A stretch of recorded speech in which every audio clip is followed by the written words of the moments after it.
والصلاة والسلام على سيدنا محمد وعلى آله وأصحابه أجمعين. الحمد لله والصلاة والسلام على سيدنا محمد وعلى آله وأصحابه أجمعين. أما بعد، فأعوذ بالله من الشيطان الرجيم. بسم الله الرحمن الرحيم. والفجر وليال عشر والشفع والوتر. صدق الله العظيم.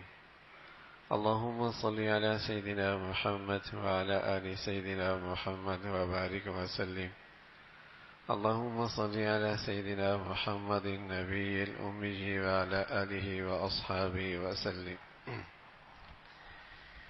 میرے معزز مسلمان بزرگوں، عزیز بھائیوں اور امت مسلمہ کی مقدس ماں اور بہنوں، ہمارے دین کی ایک خاصیت ہے، جہاں یہ دینداری آتی ہے وہاں آدمی کے اندر سے مایوسی ختم ہو جاتی،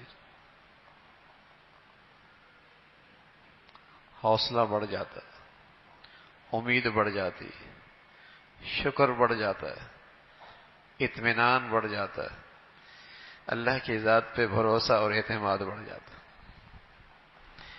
اور جن زندگیوں سے دین نکل جاتا ہے وہاں مایوسی ڈیرے ڈال لیتی ہے.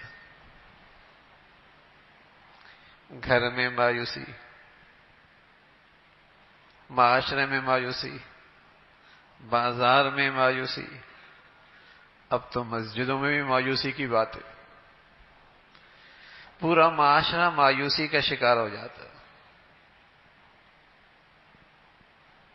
خود بھی مایوس ہے، دوسروں کو بھی مایوس کر رہا. خود بھی ڈپریشن میں ہے، دوسروں کو بھی ڈپریشن میں ڈال رہا ہے.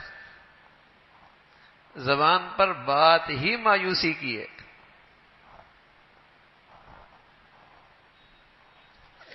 ہمارے دین کی خصوصیت ہے، خاصہ ہے. جہاں یہ دین آتا ہے وہاں حوصلہ آتا ہے، وہاں امید بڑھ جاتی ہے، وہاں شکر بڑھ جاتا ہے، وہاں اطمینان بڑھ جاتا ہے، وہاں مایوسی نہیں رہتی. اللہ رب العزت ہمیں دینداروں کی صحبت نصیب فرما دے، تو اگر آپ بیٹھیں گے تو آپ کو وہاں جا کر سکون ملے گا. اور دنیا داروں کے پاس بیٹھیں گے تو آپ مایوس ہو کے اٹھیں گے. کہاں چلا جاؤں میاں، کون سے ملک میں نکل جاؤں، کہیں کوئی بھاگنے کی صورت بن جائے.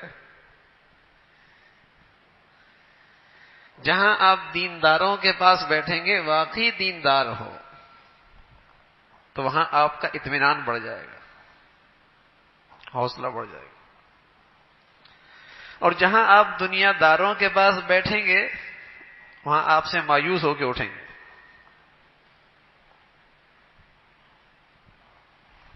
ہمارا دین مایوسی نہیں سکھاتا، ہمارا دین احتساب سکھاتا ہے کہ مایوسی کی باتیں نہ کرو، اپنا احتساب کرو کہ تم سے غلطی کہاں ہو رہی ہے،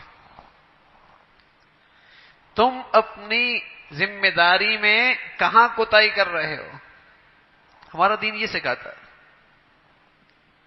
مایوسی نہیں پیدا کرتا ہمارا دین.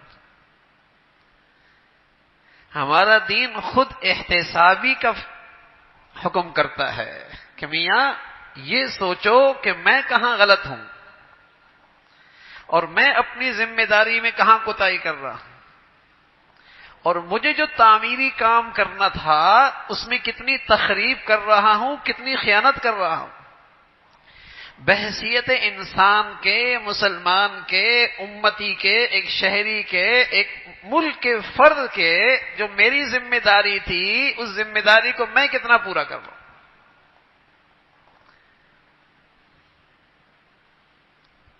یہ تجزیہ آپ کہیں نہیں سنیں گے کہ میاں ہم اپنا بھی تو ذرا سوچیں، ہم کہاں کھڑے ہیں، یہ کوئی نہیں سوچیں گے. ہاں مایوسی کی باتیں سنیں گے آپ.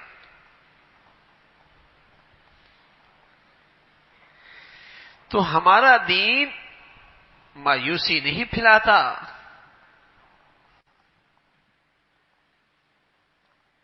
بلکہ خود احتسابی کا سبق دیتا ہے کہ ہر وقت اپنا احتساب کرو کہ مجھ سے غلطی کہاں ہوئی.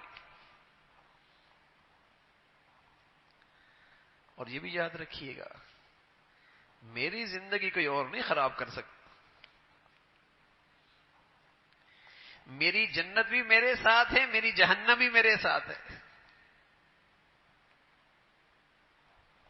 میرا سکون بھی میرے پاس ہے اور میری بے سکونی بھی میرے پاس ہے.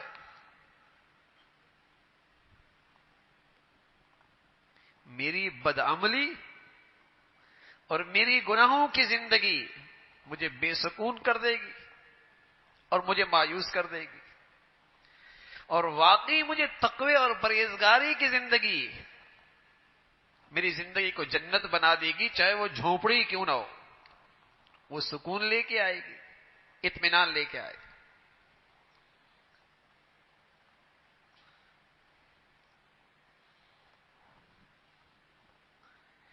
تو دین حوصلہ دیتا ہے، دین آدمی کے اندر طاقت پیدا کرتا ہے.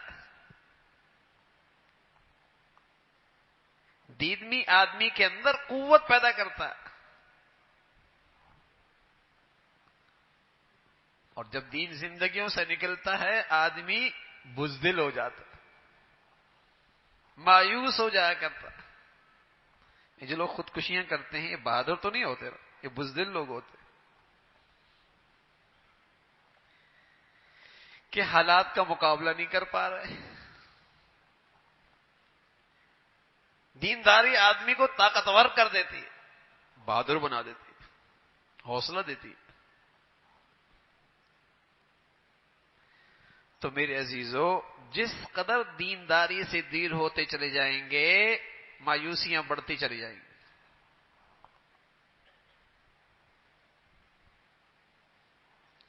مایوسیاں بڑھتی چلی جائیں گی. لوگ کہتے ہیں حالات، تو حالات بھی تو میرے پیدا کرتا ہے.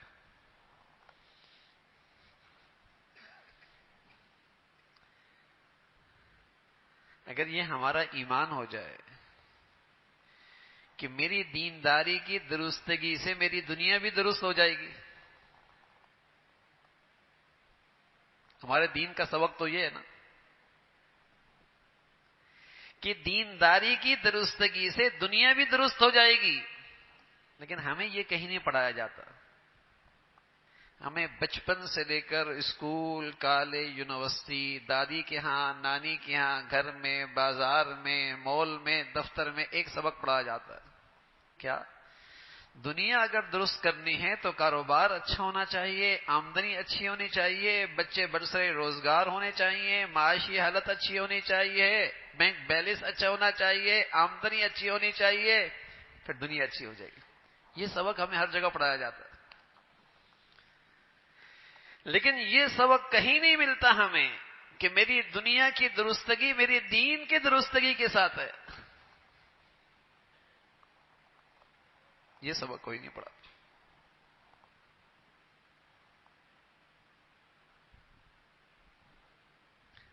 اور مسلمان کہلانے والا بھی آج اس بات پہ اعتماد نہیں کرتا. یہ مانتا ہے کہ اللہ کے نبی نے جو دین لایا ہے اس میں ہماری دنیا آخرت کی فلاح ہے، کامیابی ہے. یہ مانتا ہے، زبان سے کہتا ہے کہ اللہ کے نبی کا دین ناقص نہیں ہے، نامکمل نہیں ہے، صرف آخرت نہیں ہے، دنیا بھی ہے. لیکن یہ اندر نہیں مانتا کہ میری دین کی درستگی سے دنیا بھی درست ہو جائے گی.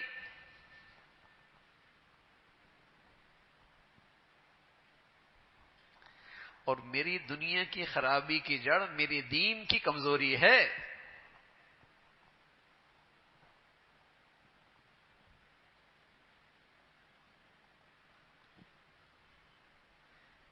کسی گھر میں واقعی دینداری آ جائے.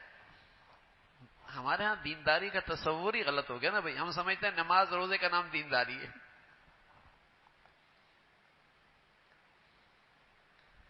اور گھر میں نماز روزہ بھی ہے اور لڑائی جھگڑے بھی ہیں، تو ہم کہتے ہیں دینداری بھی ہے اور لڑائی جھگڑے بھی ہیں. خاندان میں نمازی بھی ہیں اور لڑائی جھگڑے بھی ہیں، ہم کہتے ہیں دینداری بھی اور لڑائی جھگڑے بھی ہیں. ارے میاں یہ دین کا ایک چھوٹا سا حصہ ہے. دین کے اگر 5 حصے کیے جائیں تو ایک حصہ عبادت کا ہے، 4 حصے دین کے دوسرے ہیں.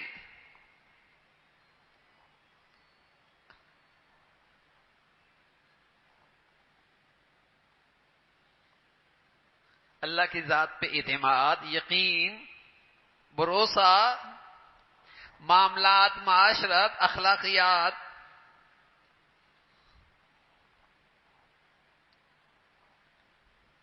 تو دین کی درستگی سے دنیا درست ہو جائے گی، دین کی اصلاح سے دنیا کی بھی اصلاح ہو جائے گی.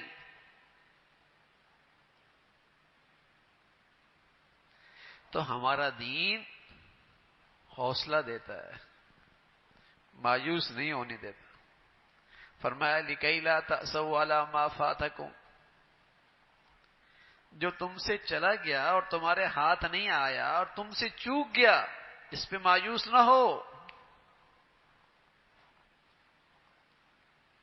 وَلَا تَفْرَحُوا بِمَا آتَاكُمْ، اور جو کچھ تمہیں ملا اس پہ اتراؤ مت، تکبر مت کرو، غرور مت کرو.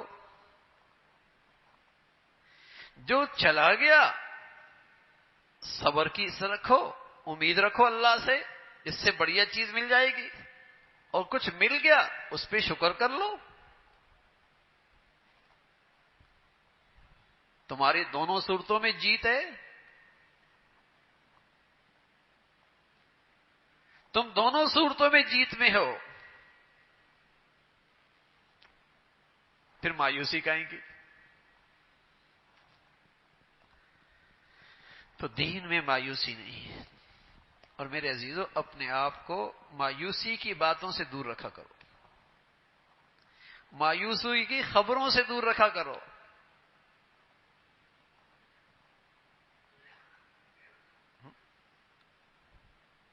اس سے آدمی میں قوت عمل ختم ہو جاتا،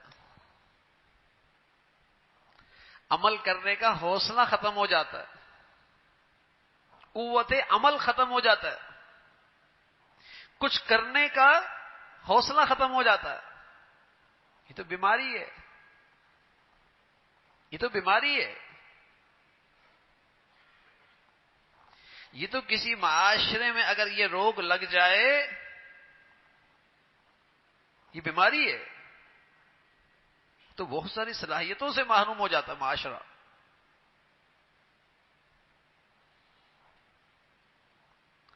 حوصلہ سے، اللہ کی ذات ہے.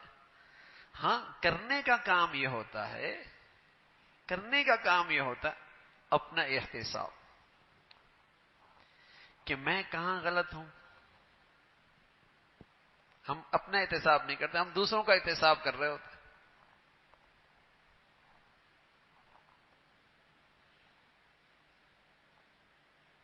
اپنا احتساب. پیغمبر ہیں اللہ کے، فما وهنوا لما اصابهم في سبيل الله وما ضعفوا وما استكانوا والله يحب الصابرين وما كان قولهم الا ان قالوا ربنا اغفر لنا ذنوبنا واسرافنا في امرنا وثبت اقدامنا وانصرنا على القوم الكافرين. یہ پیغمبروں کی بات ہے. جب انہیں کوئی تکلیف پہنچتی ہے، جب انہیں کوئی تکلیف پہنچتی ہے تو فوراً اپنا احتساب کرتے ہیں اور اللہ سے کہتے ہیں اللہ غلطی ہو گئی، معاف فرما دے. کہیں کوتاہی ہو گئی، معاف فرما دے. اور ہم تو تیری مدد کے محتاج ہیں.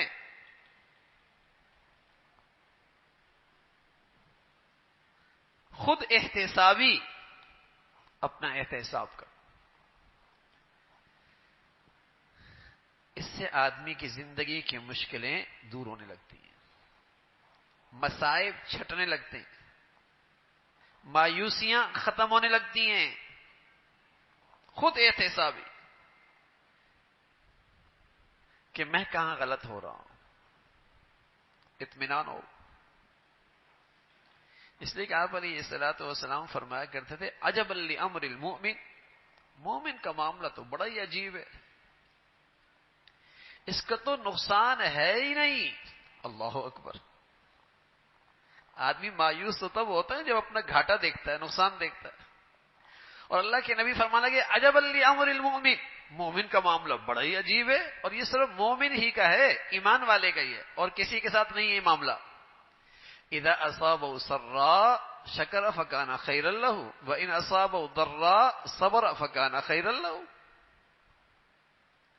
اگر اسے کچھ مل جاتا ہے شکر کرتا ہے تب بھی اس کی کمائی ہوتی ہے، اور کچھ نہیں مل رہا ہوتا اور اللہ کے فیصلے پہ راضی ہوتا ہے اس کی کمائی پھر بھی ہو رہی ہوتی.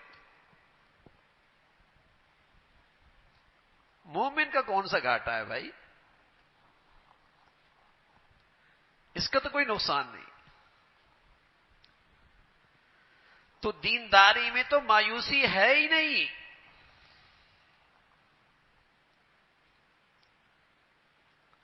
تو ایک تو دینداری کی خاصیت یہ ہے کہ آدمی کو مایوس نہیں ہونے دیتی دینداری. دوسری خاصیت کیا ہے؟ دوسری خاصیت یہ ہے کہ اس کی سمجھ بوجھ اچھی ہو جاتی ہے، اس کی عقل اچھی ہو جاتی ہے. لوگ جو مایوس ہوتے ہیں وہ کیوں ہوتے ہیں؟ دنیاوی نقصان کی وجہ سے نا.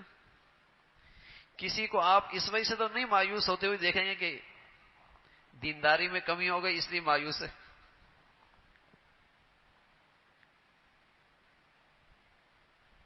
کسی کو معاش کا مسئلہ ہوگا، کسی کے کاروبار کا مسئلہ ہوگا، کسی کوئی اور دنیاوی مسئلہ ہوگا، یہ وجہ مایوسی ہوتی ہے.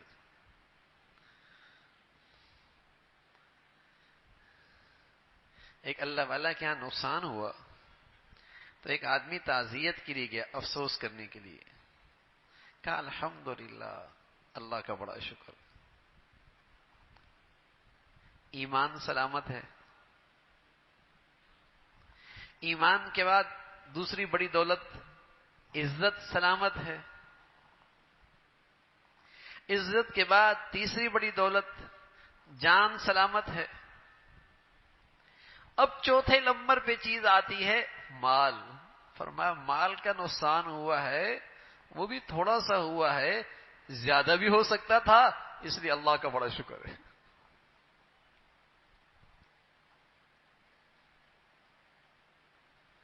جب آدمی دیندار ہوتا ہے تو اس کی سمجھ صحیح ہو جاتی ہے کہ وہ سمجھتا ہے کہ سب سے بڑی دولت تو ایمان ہے، ایمان کی زندگی ہے. اس کے بعد سب سے بڑی دولت عزت آبرو ہے، اس کے بعد جان ہے، اور اس کے بعد نمبر آتا ہے مال کا.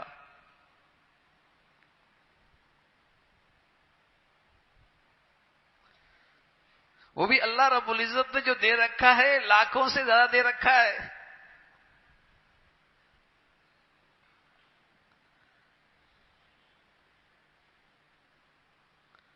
لوگ کیوں پاکستان سے پریشان ہوتے ہیں؟ معاشی حالات کی وجہ سے. کوئی اس وجہ سے تو نہیں پریشان ہوتا کہ یہاں ایمان کا ماحول نہیں ہے اور باہر بہت ساری بزرگی ہے ساری.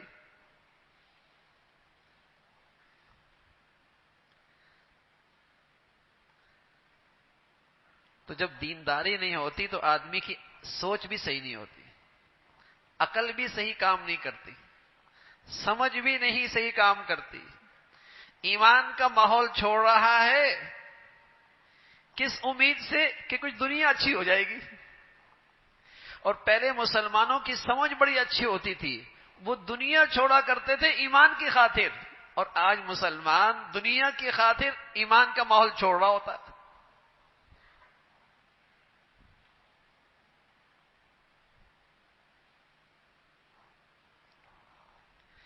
تو ہمارے دین کی ایک خاصیت ہے کہ مایوس نہیں ہونے دیتا، اور اس سے آدمی کی عقل سمجھ سوچ فکر سلامتی آتی کہ سب سے قیمتی چیز تو ایمان ہے نا بھائی. اس کے بعد عزت آبرو ہے.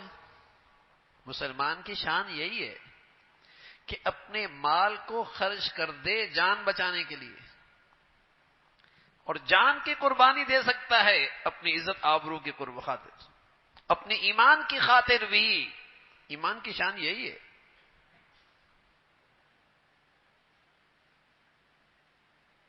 ایمان ایسی چیز ہے جس پر وہ اپنا مال بھی قربان کر سکتا ہے، جان بھی قربان کر سکتا ہے، عزت آبرو بھی قربان کر سکتا ہے۔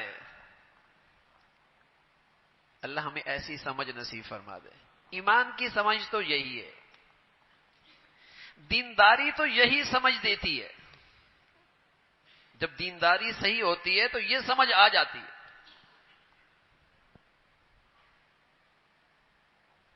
ابو سلمہ رضی اللہ تعالیٰ عنہ ایمان کے ماحول کی طرف ہجرت کر رہے ہیں جہاں اللہ کے نبی موجود ہیں، مدینہ منورہ میں۔ اب راستے میں لوگ آئے، روکا راستہ۔ مکہ کی تجارت کی، معاش یہاں سے کمایا، پیسہ یہاں اکٹھا کیا، تم مدینہ جا کر مدینہ کی معیشت میں حصہ ڈالو، ہم سے یہ برداشت نہیں، یہاں کی کمائی وہاں نہیں لے کے جانے دیں گے۔ لے لو، واپس کر دیں۔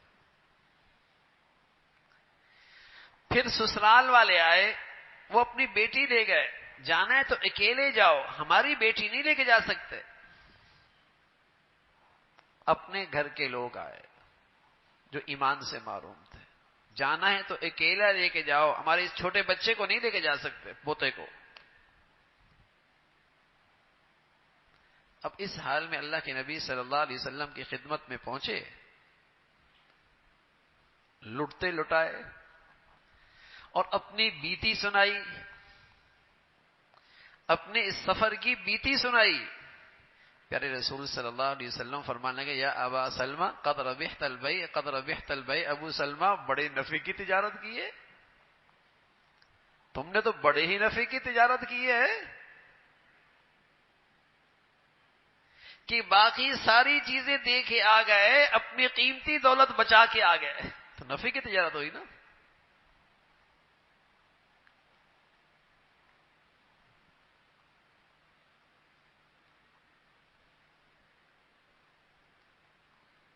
تو ہمارے دین کی خاصیت ہے،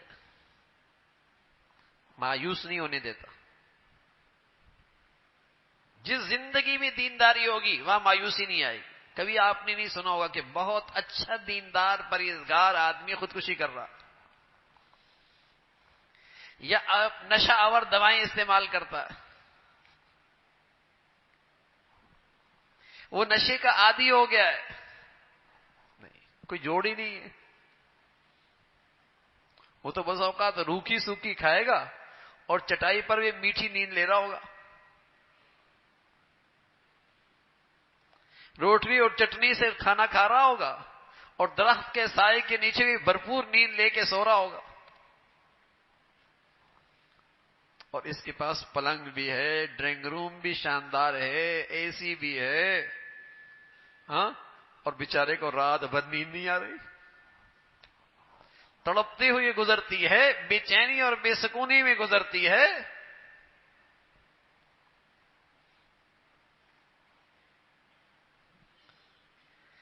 تو دینداری کی خاصیت ہے، مایوسی نہیں ہے۔ اور دوسری میرا عرض کر رہا ہوں میرے عزیزو، ہماری دین کی ایک خاصیت ہے، آدمی کی عقل سلامت ہو جاتی ہے، اس کی عقل روشن ہو جاتی ہے، اس کی سمجھ بوجھ صحیح ہو جاتی ہے، وہ اپنی زندگی کے فیصلے ٹھیک کرنے لگتا ہے۔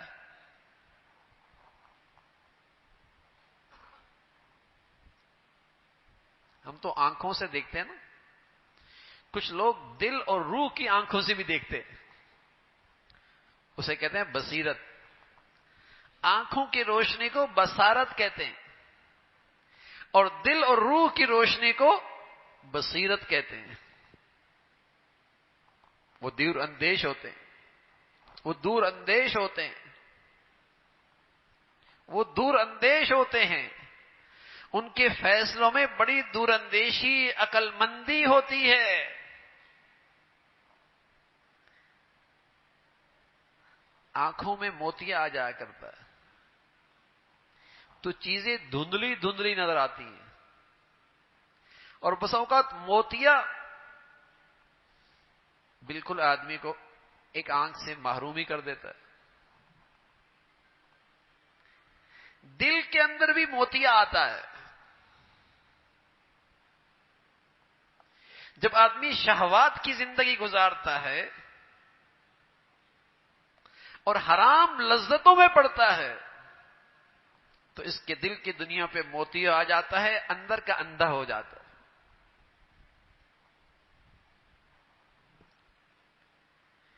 اس کی سمجھ بوجھ خراب ہو جاتی ہے۔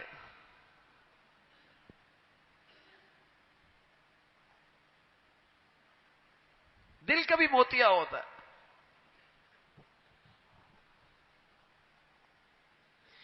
جب آدمی شہوات کی زندگی گزارتا ہے اور حرام لذت میں مبتلا ہوتا ہے تو اس کا دل اندھا ہو جاتا ہے، اندر کی بینائی ختم ہو جاتی ہے۔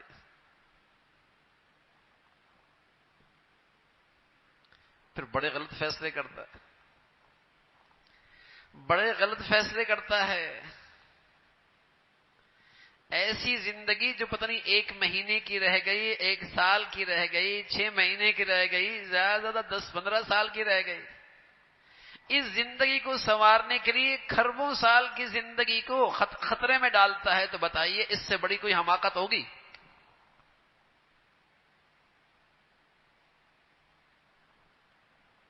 اس سے بڑی کوئی کم عقلی ہوگی؟ اس سے بڑی کوئی نادانی ہوگی؟ ہو سکتا ہے یہاں سے گیا اس زندگی کو بنانے کے لیے اور 1 مہینے کے اندر ہی مر گیا، نہ خدا ملا، نہ وصال صنم، نہ ادھر کے رہے نہ ادھر کے۔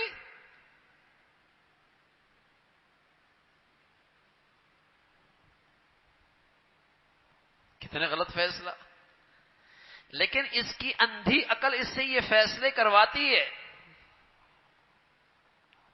دینداری جو نہیں ہے، دینداری جو نہیں ہے کہ اس عارضی زندگی کی خاطر جس کا کوئی اعتماد نہیں۔ 2 چیزوں کے بارے میں تو آپ کچھ بھی نہیں کہہ سکتے نا بھائی، صحت کب چلی جائے اور موت کب آ جائے۔ اللہ حفاظت فرمائے، کب کینسر نے حملہ کر دیا، کب فالج نے حملہ کر دیا، کب اندھی گولی لگی، کب سڑک پہ معذور ہو گیا۔ صحت کب چلی جائے، موت کب آ جائے، کچھ نہیں پتا۔ اور جس زندگی کا کچھ نہیں پتا اور آدمی اس کی خاطر اپنے کھربوں سال کی زندگی کو خراب کرے تو یہ کم عقل ہی کر سکتا ہے، اور رسول اللہ صلی اللہ علیہ وسلم یہ کم عقل ہے۔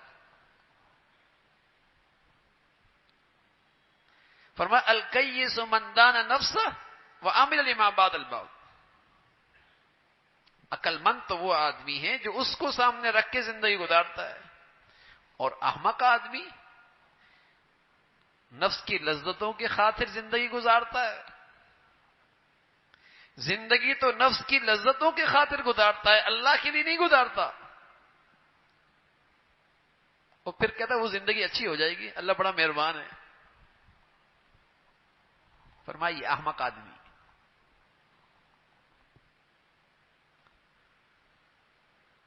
تو دینداری کی خاصیت ہے کہ مایوسی نہیں، عقل روشن ہوتی ہے۔ 2 بھائی ایک جیسے سمجھدار ہیں، ایک جیسے سمجھدار، بالکل دونوں ایک جیسے سمجھدار ہیں، ان میں سے ایک دیندار بن جائے، صحیح دیندار۔ میں آپ کو صحیح دینداری کا مطلب یہ بتاتا ہوں کہ حضور علیہ الصلوۃ والسلام کی خدمت میں آئے، کہا یا رسول اللہ احب ان اکون اعبد الناس، میں نیک بننا چاہتا ہوں اور اچھی نیکی کی زندگی گزارنا چاہتا ہوں۔ آپ نے فرمایا اتق المحارم تکن اعبد الناس، اتق المحارم تکن اعبد الناس، اللہ کی نافرمانی سے بچ جا، حرام سے بچ جا، سب سے بڑا دیندار بن جائے، سب سے بڑا نیک بن جائے۔ یہ ہے دینداری۔ تسبیح پڑھنے کا نام دینداری نہیں ہے۔ وظائف پڑھنے کا نام دینداری نہیں ہے. خالق اور مخلوق کے حق تلفی نہ کر، حق ضائع نہ کر، خالق اور مخلوق کے حق میں اللہ کو ناراض نہ کر، یہ دینداری. تو دونوں بھائی اچھے خاصے سمجھدار ہیں، ان میں سے ایک دیندار بن جائے تو واضح محسوس ہوگا کہ اس کی زندگی کے فیصلے اچھے ہیں، اس کے اندر دانائی بڑھ گئی، عقل بڑھ گئی، سمجھ بڑھ گئی.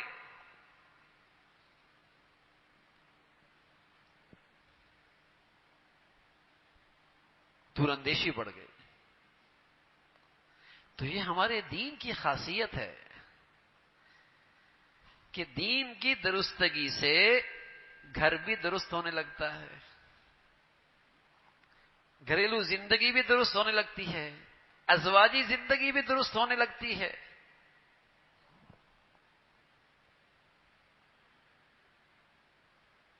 دنیا درست ہونے لگتی ہے. تو ہمارا دین مایوس نہیں کرتا، خود احتسابی کا سبق دیتا ہے کہ میاں جہاں تمہیں اپنی زندگی میں پریشانی آئے، مشکل آئے، رکاوٹ آئے، سب سے پہلے اپنا احتساب کرو کہ میں کہاں غلط ہوں،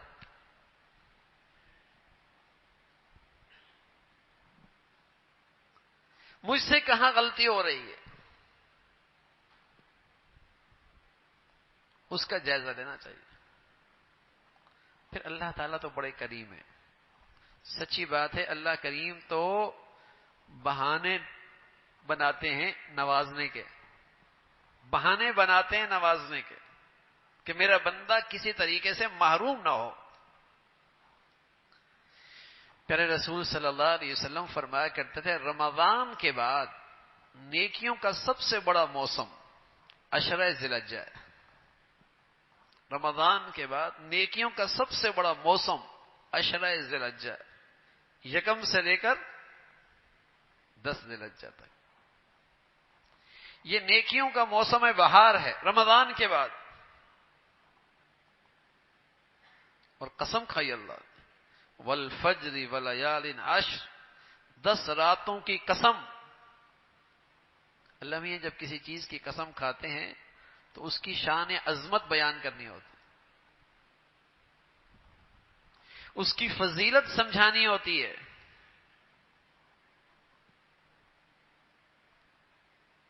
ان دنوں کی دن فضیلت کے، راتیں فضیلت کی.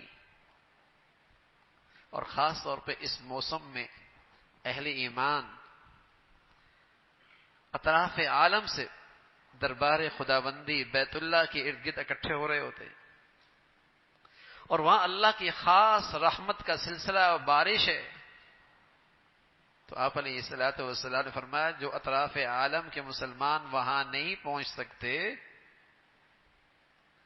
لیکن وہ بھی اس کی برکتوں اور رحمتوں سے محروم نہیں ہوں گے، بس تھوڑی سی ان کی مشابہت اختیار کر لیں کہ قربانی انہوں نے کرنی ہے تو یہ بال کاٹنا، ناخن کاٹنا ان دنوں کے اندر اس سے رک جائیں اور قربانی کر لیں.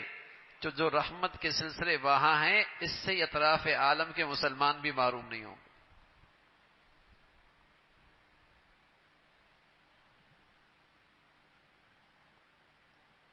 ان کو بھی نوازا جائے گا. اور پھر خاص طور پہ آپ علیہ الصلوۃ والسلام فرمایا کرتے تھے عرفہ کا روزہ جو شخص رکھتا ہے، اللہ تعالیٰ سے فرمایا مجھے امید ہے کہ اللہ اس کے 1 سال پہلے کے اور 1 سال بعد کے گناہوں کو معاف فرما دے.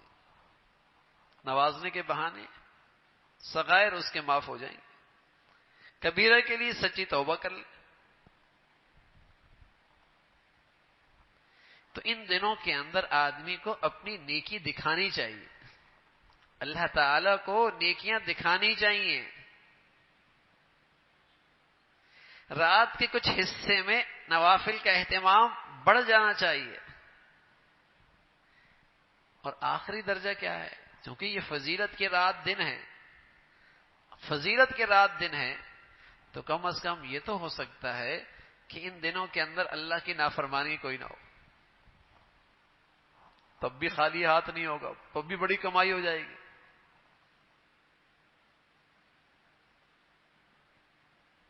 کہ اللہ کی نافرمانی آنکھ سے، کان سے، زبان سے، اعضاء جوارح سے اللہ کی نافرمانی نہیں ہوگی.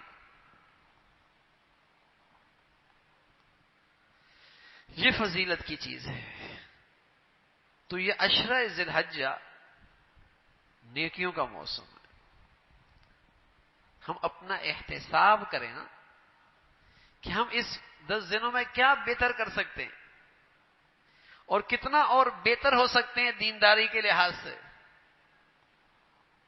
دنیاوی بھی سیزن لگتے ہیں تو آدمی ان سیزن کے اندر بڑا اہتمام کرتا ہے اور اپنا معیار زندگی بہتر کر لیتا ہے. اگر چند سیزن کسی کے لگ جائیں، تو اس کا بہت کچھ بدل جاتا ہے. گاڑی بدل جاتی ہے، سوسائٹی بدل جاتی ہے، بچوں کا اسکول بدل جاتا ہے، اس کی تقریبات، محفلیں بدل جاتی ہیں. اسے بتانا نہیں پڑتا کہ اس کے سیزن اچھے لگ رہے ہیں، سب دیکھ کر پہچان لیتے ہیں میاں اس کا سیزن اچھے لگ رہا ہے. معیار زندگی بالکل بدل گیا. تو اللہ میاں یہ نیکیوں کا سیزن دیتا ہے ایمان والوں کو، جس سے ان کی دینداری کا معیار بلند ہو جائے، اور جس قدر ان کی دینداری بڑھیا ہوتی چلی جائے گی، دنیا آخرت میں اس کے ثمرات دیکھے گا. میں نے عرض کیا نا کہ دینداری کا ایک بڑی خاصیت مایوسی نہیں ہے. دینداری کی ایک بڑی خاصیت مایوسی نہیں ہے. کتنی بڑا انعام ہے اللہ کا. اس مایوسی کو ختم کے لیے نہ لاکھوں روپے کام آتے نہ کروڑوں روپے کام آتے.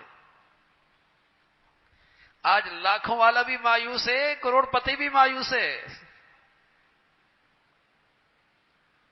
دونوں ڈپریشن میں. بتائیے دینداری کی یہ خاصیت کتنا بڑا انعام ہے. مایوسی نہیں ہے.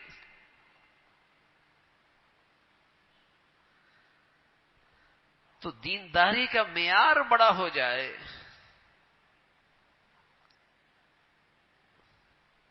اور پھر اس میں ایک عمل ہے. 9ویں تاریخ کی فجر کی نماز سے لے کر 13ویں تاریخ کی عصر تک، یعنی ایام تشریق کہتے ہیں. اللہ اکبر، اللہ اکبر، لا الہ الا اللہ، واللہ اکبر، اللہ اکبر وللہ الحمد. ہر نماز کے بعد ایک مرتبہ مرد حضرات بآواز بلند پڑھیں، اور عورتیں بھی پڑھیں لیکن آہستہ آواز، ہر نماز کے بعد. عام طور پہ ہمارے ہاں مساجد میں جب کوئی ایک بھی پڑھ لیتا ہے تو سب کو یاد آ جاتا ہے اور سب پڑھ لیتے ہیں، لیکن گھروں میں عورتیں بھول جاتی ہیں. انہیں ان دنوں میں اس کو لکھ کے سامنے رکھ لینا چاہیے جہاں نماز پڑھتی ہیں، تاکہ یاد رہے.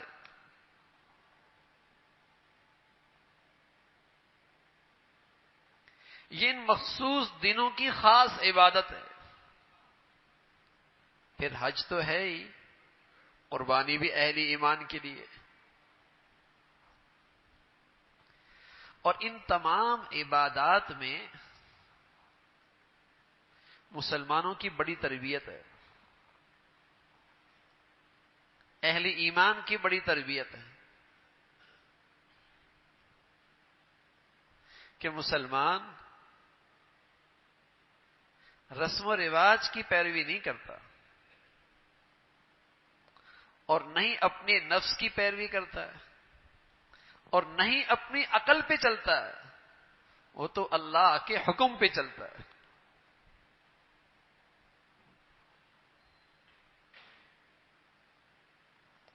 اگر عقل پہ چلتا تو قربانی نہ کرتا، اگر عقل پہ چلتا تو شیطان کو کنکریاں نہ مارتا.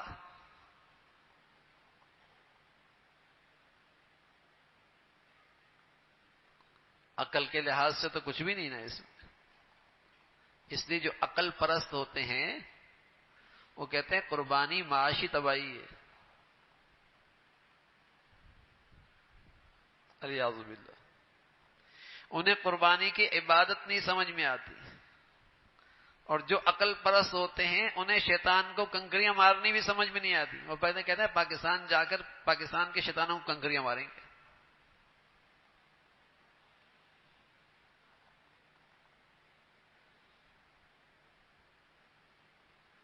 انہیں یہ عبادت سمجھ میں نہیں آتی. لیکن ان ساری عبادات میں مسلمانوں کی تربیت ہوتی ہے کہ مسلمان تو وہ ہوتا ہے کہ جس کو حکم سمجھ میں آئے یا نہ آئے، اس کی عقل میں آئے یا نہ آئے، پھر بھی اللہ کا حکم مانتا ہے، اس لیے کہ حکم اللہ کا ہے. سمجھ میں آئی، عقل میں آئے یا نہ آئے، پھر بھی اللہ کا حکم پورا کرتا ہے، اس لیے کہ اس ذات نے حکم دیا ہے. یہی تربیت ہے کہ اس کی پوری زندگی ایسی ہو جائے،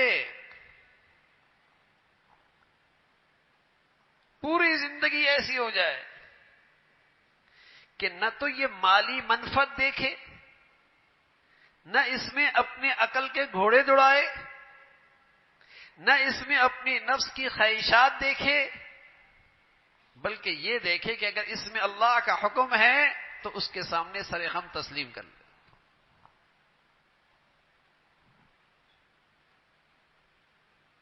اب باپ سے کہا بیٹے کو ذبح کر دو، سبحان اللہ. نہ باپ نے پوچھا، نہ بیٹے نے کہا ابا اس کی حکمت کیا ہے، اور نہ باپ نے کہا اللہ اس کی حکمت کیا ہے، اس کی لوجک کیا ہے، فلسفہ کیا ہے اس کے پیچھے. آج لوگ نا فلسفہ پوچھتے ہیں، حکمت پوچھتے ہیں کہ آئے گی تو کر لیں گے، نہیں آئے گی تو نہیں کریں گے. یہاں تو نہ ابا نے اللہ سے پوچھا اور نہ اس بچے نے ابا سے کہا ابا. دنیا کی کسی مہذب سلطنت میں ایسا نہیں ہوتا کہ باپ اپنے بیٹے کے گردن پہ چھری چلائے. نہ باپ نے اللہ سے سوال کیا، نہ بیٹے نے باپ سے پوچھا. اللہ میاں کہتا ہے فلما اسلما، دونوں نے اللہ کے حکم کے سامنے سر جھکا دیا.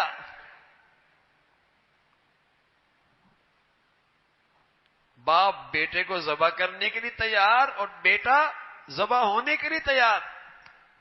یہ تربیت ہے اہل ایمان کی.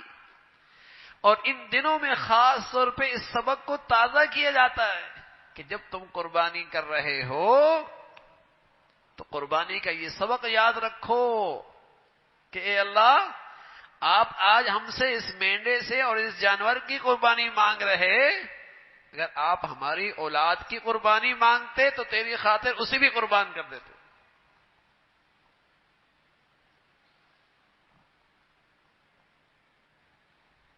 یہ جذبہ زندہ ہو نا،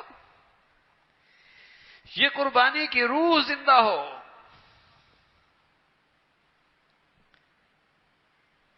حرام خواہش کیا چیز ہوتی ہے، حرام جذبہ کیا چیز ہوتی ہے، حرام لذت کیا چیز ہوتی ہے. اے اللہ، اپنی اولاد بھی تیری خاطر قربان کر دیں گے. اب بتائیے جب قربانی کی یہ روح زندہ ہو جائے تو حرام جذبہ قربان کرنا کتنا آسان، حرام لذت قربان کرنا کتنا آسان، حرام خواہش قربان کرنا کتنا آسان. آج مسلمان قربانی تو کرتا ہے لیکن اس روح کے ساتھ زندہ کرے گا تو پھر اس کے ساتھ ساتھ اپنے حرام جذبوں کو بھی قربان کر دے گا، حرام لذت کو بھی قربان کرے گا، حرام خواہشات سے بھی دستبردار ہو جائے گا. کہ اللہ جانور کا قربان ہے، میڈے کی قربانی ہے، بکرے کی قربانی ہے، اولاد کی قربانی مانگتے وہ بھی حاضر. اور ہماری سمجھ میں آئے، ہماری عقل میں آئے یا نہ آئے، حکم جو تیرا ہے.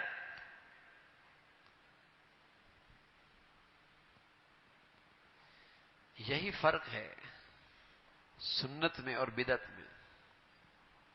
بدعت اس میں برائی کیا ہے؟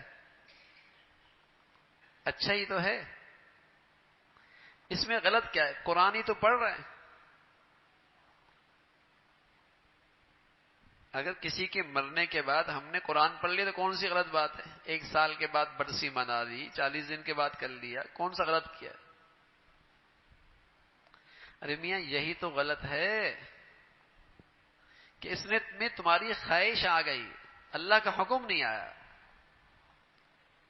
یہی تو غلط ہے کہ اس میں تمہاری چاہت آ گئی، شریعت کا طریقہ نہیں آیا۔ ہم نے مغرب کی 3 رکعتیں پڑھی، اگر آج ہم 4 پڑھ لیتے کہ بڑا جذبہ ہے، بڑا جی چاہ رہا ہے آج میں 4 پڑھ لوں، اور ظاہر ہے چوتھی رکعت میں اچھے کام ہی کروں گا، 2 رکعت 2 سجدے بڑھ جائیں گے، 1 رکوع بڑھ جائے گا، تلاوت بڑھ جائے گی، درود بڑھ جائے گا، اضافہ ہی ہوگا نا۔ لیکن سب کہیں گے نماز نہیں ہوگی۔ بھائی کیوں نہیں ہوئی؟ میاں اس میں تم نے اپنی خواہش سے اضافہ کیا نا، اس میں شریعت کا طریقہ نہیں ہے، اسی کا نام بدعت ہے، اسی کا نام بدعت ہے۔ اور مسلمانوں میں سارے فرقے ختم ہو سکتے ہیں اگر وہ ہر حال میں یہ دیکھے کہ شریعت کا طریقہ ہے یا نہیں، اللہ کا حکم ہے یا نہیں۔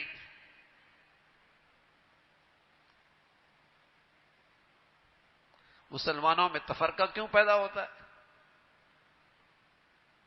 تفرقہ اس لیے تو پیدا ہوتا ہے بھائی کہ ایک کہتا ہے شریعت کے مطابق کر لو، دوسرا کہتا ہے اس کے کرنے میں حرج کیا ہے، اس میں کون سی غلط بات ہے؟ ارمیہ سب سے بڑی غلط بات تو یہی ہے کہ اس میں شریعت کا طریقہ نہیں، اللہ کے نبی نے نہیں کیا، حضرات صحابہ نے نہیں کیا، رضوان اللہ علیہم اجمعین، اللہ کا حکم نہیں ہے۔ عرفات کا میدان ہے، آپ 10ویں تاریخ کو وہاں جا کے بیٹھیں تو حضور علیہ الصلوۃ والسلام فرمان لگے اللہ اس عرفات کے میدان میں ہر آنے والے کی بخشش فرما دیتے ہیں سوائے اس کے جو یہ کہے کہ پتہ نہیں میری بخشش ہوئی یا نہیں ہوئی، باقی سب کی بخشش ہوگی۔ آپ اسی عرفات کے میدان میں پورے سال بیٹھے رہیں، کوئی ثواب نہیں ملے گا، کوئی ثواب نہیں ملے گا۔ اس ایک دن بیٹھیں گے تو اتنا ثواب، اور بقیہ پورا سال بیٹھے رہیں کوئی ثواب نہیں ملے گا۔ کیوں بھائی؟ اس لیے کہ اس دن اللہ کے نبی بیٹھے تھے، اس لیے کہ اس ایک دن شریعت کا طریقہ ہے۔ اگر آپ شریعت کی نقل کریں گے تو عبادت بن جائے گی، اور جہاں سے شریعت کا طریقہ نہیں رہے گا وہ عبادت نہیں رہے گی۔ 8ویں تاریخ کو حاجی منا جاتے ہیں، اور منا جا کر کوئی کام نہیں کرتے سوائے ظہر، عصر، مغرب، عشاء، فجر، یہ 5 نمازیں پڑھتے ہیں، اور جاتے کہاں ہیں؟ منا کے میدان میں۔ حالانکہ مکہ میں مسجد حرام میں ایک نماز کا ثواب 1 لاکھ، ارے میں 5 نمازیں پڑھنی ہے تو مسجد حرام میں پڑھ لو نا۔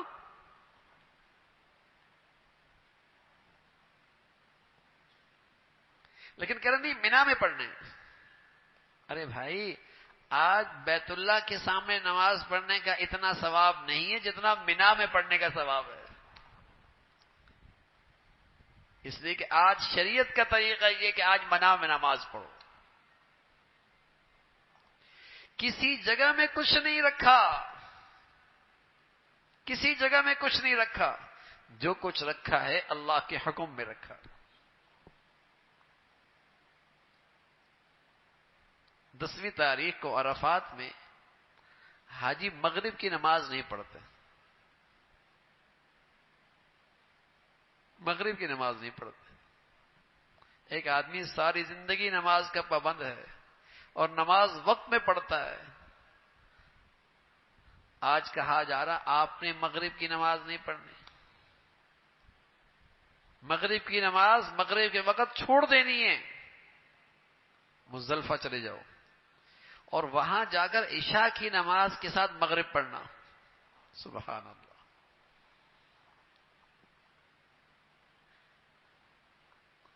آج مغرب کو مغرب کے وقت میں پڑھو گے گناہگار ہو جاؤ گے، آج عشاء کے ساتھ ملا کے پڑھنا۔ تو میرے عزیزو ان ایام میں چاہے وہ حج کے اعمال ہیں، چاہے وہ قربانی کا عمل ہے، مسلمانوں کی دینی زندگی کی تربیت ہے کہ مسلمان نہ عقل پہ چلتا ہے، نہ خواہشات پہ چلتا ہے، نہ اپنے نفس پہ چلتا ہے، نہ رسم و رواج پہ چلتا ہے، وہ تو دیکھتا ہے اللہ کا حکم کہاں ہے، وہ تو یہ دیکھتا ہے شریعت کا طریقہ کیا ہے، وہ تو اسے دیکھتا ہے۔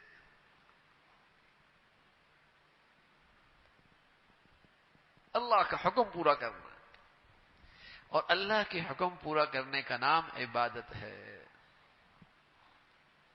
اپنی چاہت پورا کرنے کا نام عبادت نہیں ہے۔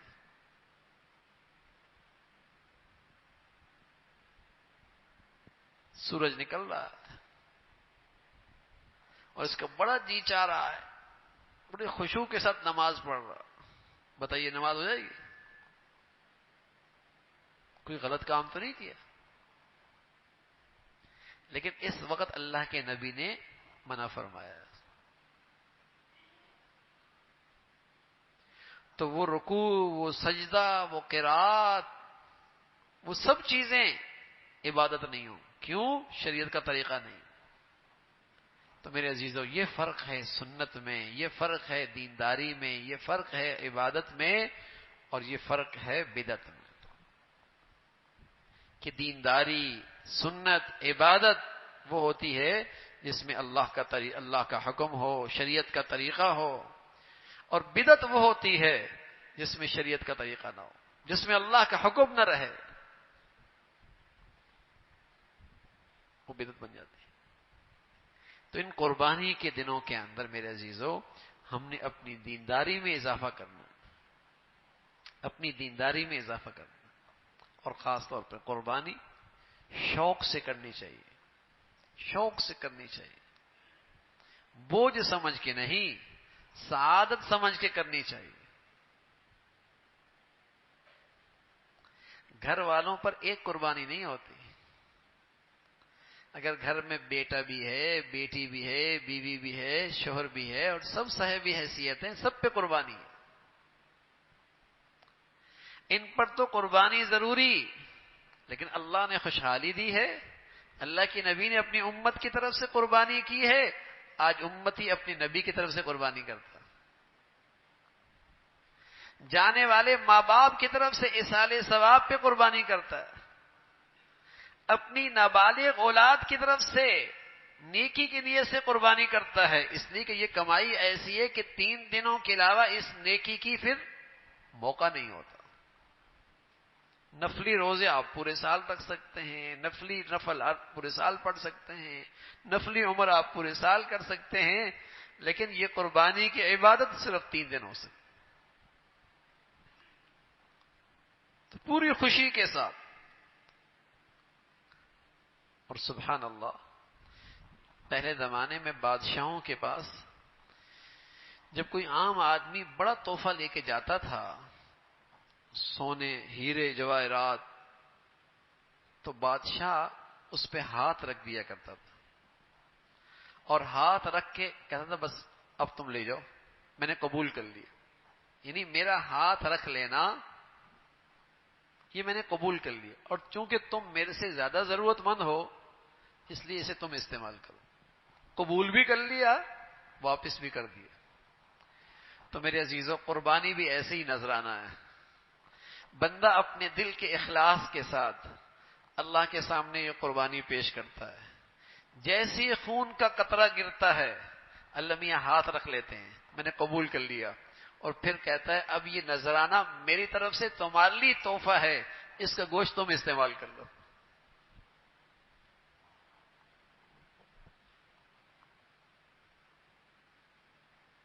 تمہاری قربانی قبول ہو گئی، یہاں تک کہ اگر قربانی کرنے والا سارا گوشت بھی خود استعمال کر لے تب بھی اس کے قربانی میں کوئی فرق نہیں آئے گا، اس لیے کہ وہ تو خون کے قطرہ گرنے سے ہی قبول ہو گئی۔ ہاں، بہتر اللہ کے نبی نے بتایا کہ ایک حصہ خود رکھ لے، ایک حصہ رشتہ داروں میں تقسیم کر دے، ایک حصہ غریبوں میں تقسیم کر دے، لیکن نہیں ینال اللہ لحومها ولا دماؤها، اللہ تو خون نہیں دیکھتے، گوشت نہیں دیکھتے، وہ تو تمہارا دل کا اخلاص دیکھتے ہیں کہ تم نے یہ نذرانہ کس جذبے کے ساتھ اللہ کو پیش کیا. بس اللہ نے ہاتھ رکھ دیا اور فرمایا واپس تم استعمال کر لو. وہ بادشاہوں کا بادشاہ ہے، اس گوشت کا تو محتاج نہیں.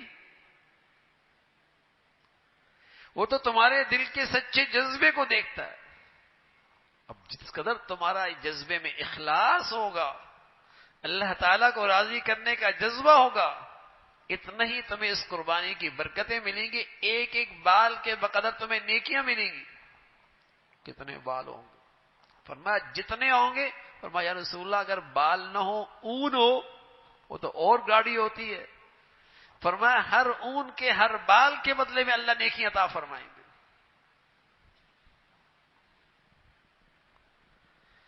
تو بڑی خوشی اور بشاشت کے ساتھ قربانی کرنی چاہیے، اور پھر اللہ تعالیٰ سے اس قربانی کی برکتیں، ثمرات وہ مانگنی چاہیے.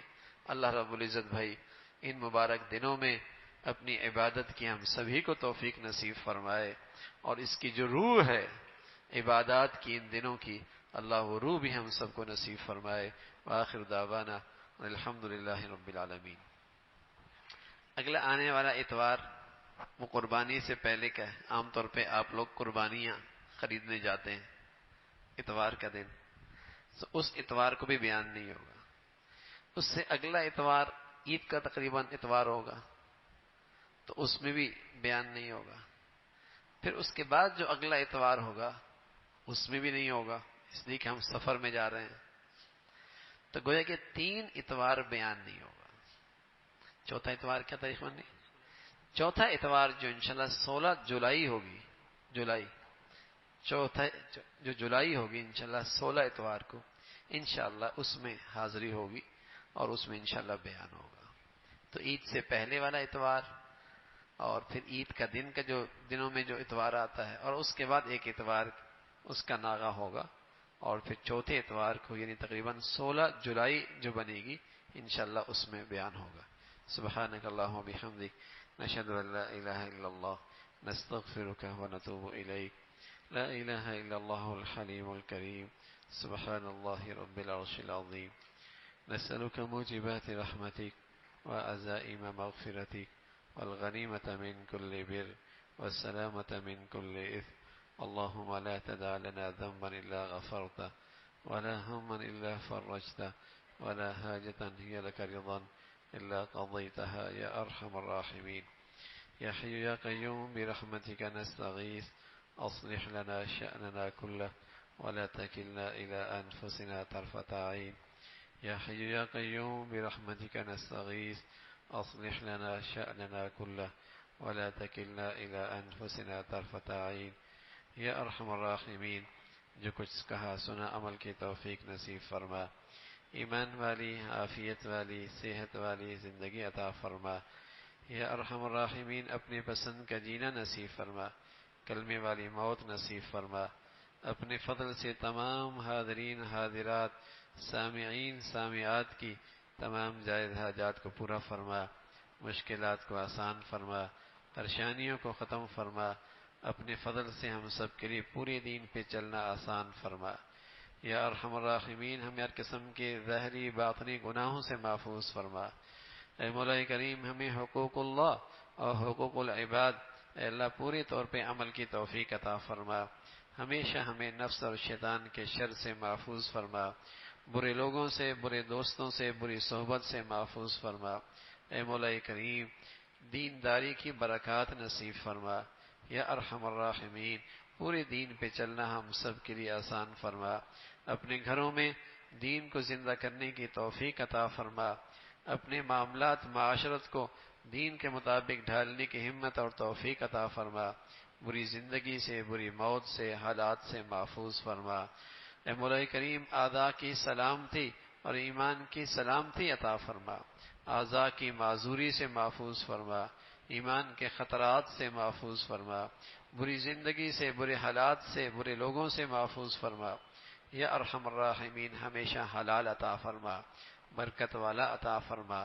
حرام سے محفوظ فرما، ہمارے بچے بچیوں کی حفاظت فرما، ہمیشہ بچے بچیوں کی تعلیم تربیت زندگی کے صحیح فیصلے کرنے کی توفیق عطا فرما۔ یا ارحم الراحمین، اپنے فضل سے اپنے کرم سے ہم سب کے حال پہ رحم فرما۔ عشرہ ذی الحجہ کی دنوں کی راتوں کی قدردانی نصیب فرما، جیسے آپ چاہتے ہیں ویسے عبادات کا ذوق نصیب فرما۔ ان دنوں کی عبادات کی روح اور یا اللہ اس کے مبارک ثمرات نصیب فرما۔ عالم اسلام سے جو بھی مسلمان حج کے لیے تشریف لا رہے، اللہ ان کے لیے حج کا سفر قبولیت والا فرما۔ اپنے فضل سے اس حج کے ثمرات پورے عالم اسلام کو عطا فرما۔ اے مولا کریم، ہر قسم کے حادثات سانحات سے محفوظ فرما۔ یا ارحم الراحمین، پوری امت مسلمہ کے حال پہ رحم فرما، مسلمانوں میں ایمانی اسلامی اخوت کو زندہ فرما، ہر قسم کے ظاہری فتنوں سے باطنی فتنوں سے محفوظ فرما۔ اے مولا ہمارے ملک کو سلامتی عطا فرما، استحکام عطا فرما، یہاں نیکی کی اور خیر کی اور تعمیر کی قوتوں کو غلبہ نصیب فرما، بے حیائی اور بدکاری اور برائی اور فحاشی کی گندگیوں سے اس ملک کو محفوظ فرما۔ اے مولا کریم، شریروں سے اور بے دینوں سے اس ملک کی حفاظت فرما، ہمارے شہر پہ رحم فرما، ہمارے ملک پہ رحم فرما، پوری امت مسلمہ کے حال پہ رحم فرما۔ وصلی اللہ علی سیدنا محمد وعلی آلہ واصحابہ اجمعین برحمتک یا ارحم۔